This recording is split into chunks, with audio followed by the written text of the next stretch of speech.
Мына бизде онкологиялык оорулар көп кайрылып атат да. Ушул көзөмөлгө алышыңыздар керек болуп атат. Мурда да айткам, аялдар квартал сайын ушу текшерүү кылып, атайын врачтарды жөнөтөсүзбү? Биздин ушул аялдарга өзгөчө көңүл буруу керек болуп атат да. Сизге туура мынакей Садыр Ноғожоевичтин тапшырмасы менен мен Москвадан мобильный чемодан алып келдим да. Ар бир айылга жеткизип беребиз.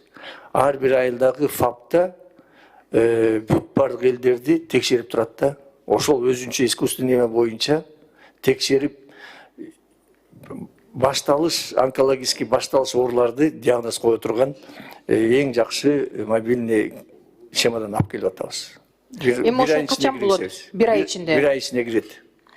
Андан кийин чоң жыйында да көтөрүлмө эле, Алымкадыр Сабырдинович, реабилитациялык борбор биздин Лейлекке өтө зарыл да. Балдар үчүн билесиз. Ушул борборлорду мына эң биринчиден ошо алыскы аймактардан баштасаңыздар.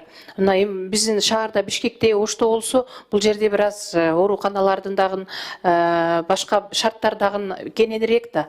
Ошол аймактар өзү өтө кыйналышат да. Мисалы үчүн Лейлек 1000 километрден бери ошол оорулуу баланы бияка алып келиш өзүнчө бир кыйынчылык. Ошондуктан бизге биринчи кезекте ошол жака реабилитациялык борбор керек. Эске алсаңыз. Андан кийин Алымкадыр Сабырдинович, сиз мына өткөндө Кулундуга барып келдиңиз. Аптеканы ачтыңыз.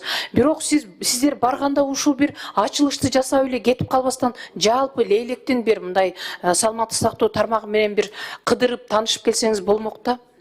Чогуу баралы десе барбайсыз, өзүңүз барыптырсыз. Мен барганда сизди жетелеп алып бармакмын ошол. Сиз көрбөгөн, барбаган жерлергечи.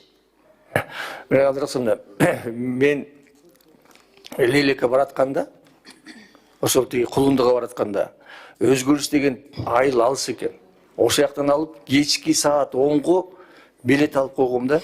Жок, сиз эмнеге обратный билет алып коесуз? Лейлек дегенде, Лейлекти көрүш үчүн сиз тем более ошо чек ара жака бардыңыз, Кулунду жакачы. Кулундуга баргандан кийин ары кетсеңиз, мен сизге айтпадымбы? Мен мурдакы барганда главврачтын бузук машинасына түшүп алып, чек арадагы мына бүт ошол сиздин больницаларды, жанагы ГСВлардын баарын көрүп келдим деп. Сизди да алып барайын десем, сиз өзүңүз барбадыңыз.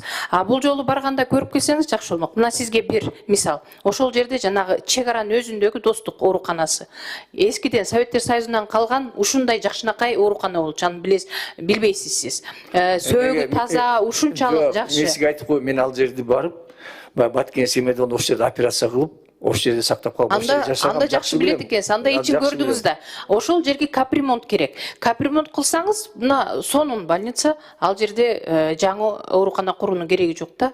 Бул биринчи суроо. Сизге дагы бир тапшырма дегеним.